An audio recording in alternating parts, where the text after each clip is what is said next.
কেমন আছেন বন্ধু? আশা করছি ভালো রয়েছেন। দেখেই বুঝতে পারছেন আমি একটু পালং শাক দিয়ে পনির দিয়ে এই কারিটা বানিয়েছি।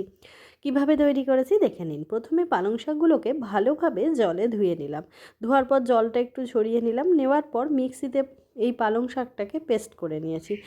কিছুটা পনির টুকরো টুকরো করে কেটে নিয়েছি আদা, কিশমিশ আর কয়েকটা বাদাম।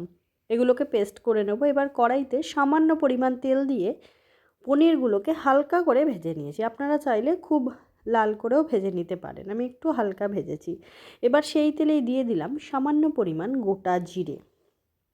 এই জিরেটাকে ভালোভাবে ভেজে নিয়েছি। নেবার পরে আমি যে পালং শাকটাকে পেস্ট করেছি সেটা দিয়ে দিলাম। খুব অল্প তেলে করছি, যারা ডায়েট করেন তারা কিন্তু খেতেই পারেন। আমি আমার ওয়েট লস জার্নিতে কিন্তু এই খাবারটা নিজে রান্না করে প্রচণ্ড পরিমাণে খেয়েছি, এখনও খাই। তাই আপনাদের সাথে এই রান্নাটা একটু শেয়ার করে নিলাম। এবার আমি এটাকে ভালোভাবে ফুটতে দিয়েছি। এবার যে বাদাম আর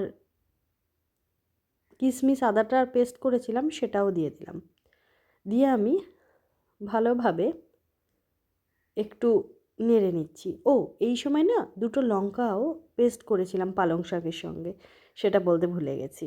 দিয়ে দিলাম সামান্য পরিমাণ নুন, মানে যতটা নুন লাগবে ততটা দেবেন। সামান্য হলুদ, দেখুন কতটা হলুদ দিয়েছি, একদম অল্প পরিমাণে। এবার ভালোভাবে এটাকে একটুখানি কষিয়ে নিচ্ছি। ভিডিও ভালো লাগলে লাইক শেয়ার করে একটু পাশে থাকবেন। ইউটিউব থেকে যারা দেখছেন প্লিজ একটু সাবস্ক্রাইব করবেন, আর যারা ফেসবুক থেকে দেখছেন ফলো করতে ভুলবেন না।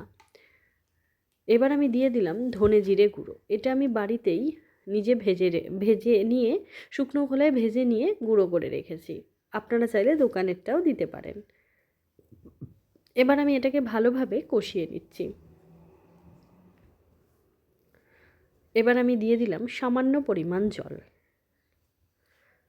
সামান্য পরিমাণ জল দিয়েও আমি ভালোভাবে এটাকে ফুটিয়ে নেব। তারপরে ভেজে রাখা পনিরগুলো এই পালং শাকের মধ্যে দিয়ে দিলাম। দিয়ে আমি একটু ভালোভাবে ফুটিয়ে নেব, যতক্ষণ না জলটা ফোটে ঠিক ততক্ষণ। দেখুন কালারটা কি সুন্দর লাগছে না? এটা আপনারা রুটি, ফ্রাইড রাইস, ভাতের সাথেও খেতে পারবেন, তবে রুটি পরোটার সাথে বেশি ভালো লাগে। জলটা শুকিয়ে নিয়েছি। তৈরি হয়ে গেল আমার নিজের পদ্ধতিতে তৈরি পালং পনির। এই পালং পনির কারি আপনারাও রান্না করুন।